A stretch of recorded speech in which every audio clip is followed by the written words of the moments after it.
안녕하세요. 이번 팟캐스트에 오신 것을 환영합니다. 오늘은 불교에서 바라보는 죽음에 대한 관점, 특히 사후 49일간의 영혼의 여정이 과연 어떤 것인지, 그리고 그것이 우리 삶에 어떤 깨달음을 주는지에 대해 이야기해 보겠습니다. 네, 아주 흥미로운 주제인데요. 그럼 바로 시작하겠습니다. 좋습니다. 그럼 첫 번째 질문입니다. 왜 우리는 죽음은 끝이 아니다, 부처님이 말씀하신 49일간의 영혼의 여정이라는 주제로 이야기해야 할까요? 왜냐하면 많은 사람들이 죽음을 일종의 종착역으로 생각하기 때문입니다. 완전히 소멸되거나 아니면 승화되는 것이라고 생각하죠. 하지만 사실 부처님께서는 죽음은 단지 영혼의 여정이 시작되는 것이라고 말씀하셨습니다. 그렇습니다.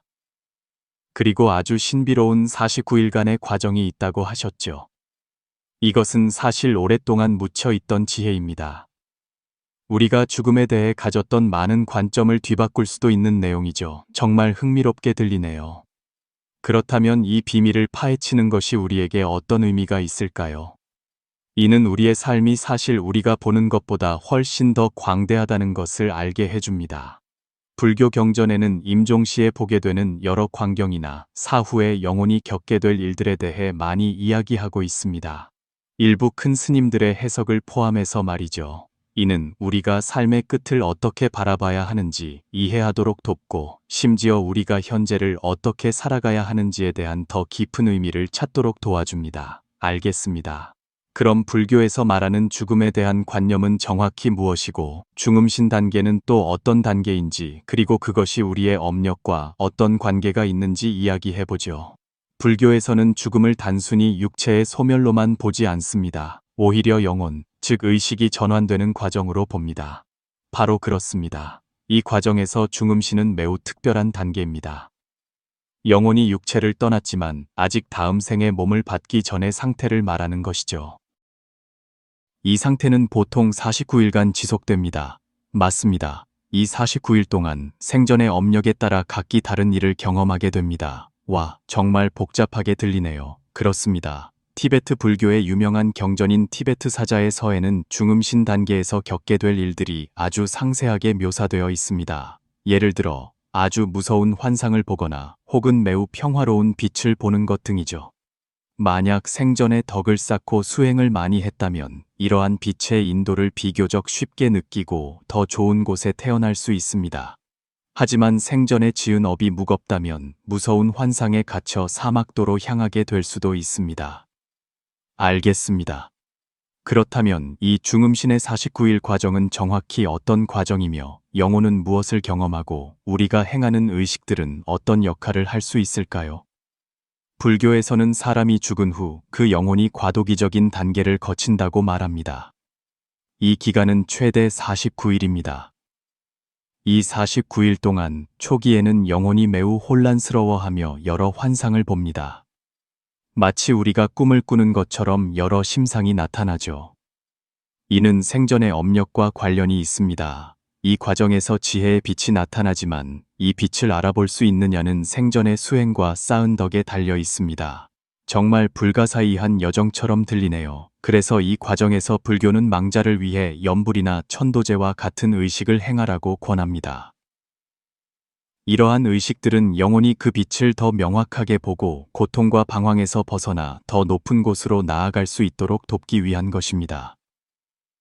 이 49일이라는 기간은 결코 임의적인 숫자가 아닙니다. 이는 하나의 완전한 주기를 상징하며 영혼이 마침내 새로운 시작으로 나아간다는 것을 의미합니다. 그렇군요. 그렇다면 무상과 공성의 지혜는 이 죽음 후의 영혼의 여정에서 정확히 어떤 역할을 하는 건가요? 중음신 단계에서 영혼은 물질 세계를 벗어나 순수한 의식의 흐름 속으로 들어갑니다. 이때 평생의 모든 일들이 영화처럼 빠르게 재생됩니다. 생전의 사람, 일, 세상에 대해 가졌던 모든 집착이 아주 생생한 모습으로 다시 눈앞에 펼쳐지죠. 이때 수많은 심리적 암시나 유혹이 당신을 시험하게 됩니다. 만약 이 환상들의 공성을 간파하지 못한다면 그 집착에 계속 이끌려 윤회의 굴레를 계속 떠돌게 됩니다. 와, 정말 시련으로 가득 찬 단계인 것 같네요. 그렇습니다. 이때 만약 생전에 공성의 지혜를 수행했다면 이 단계에서 이러한 환상들이 모두 무상하다는 것을 깨달을 수 있습니다. 그러면 자아에 대한 집착을 내려놓고 윤회의 고통에서 해탈할 수 있습니다. 법화경에서도 모든 법의 공성을 깨달으면 더 이상 다음 생을 받지 않는다고, 즉 윤회의 굴레에서 벗어날 수 있다고 말합니다. 이는 또한 우리에게 생전의 수행을 통해 우리의 집착에 맞서고 공성의 지혜를 이해해야 한다는 것을 일깨워 줍니다.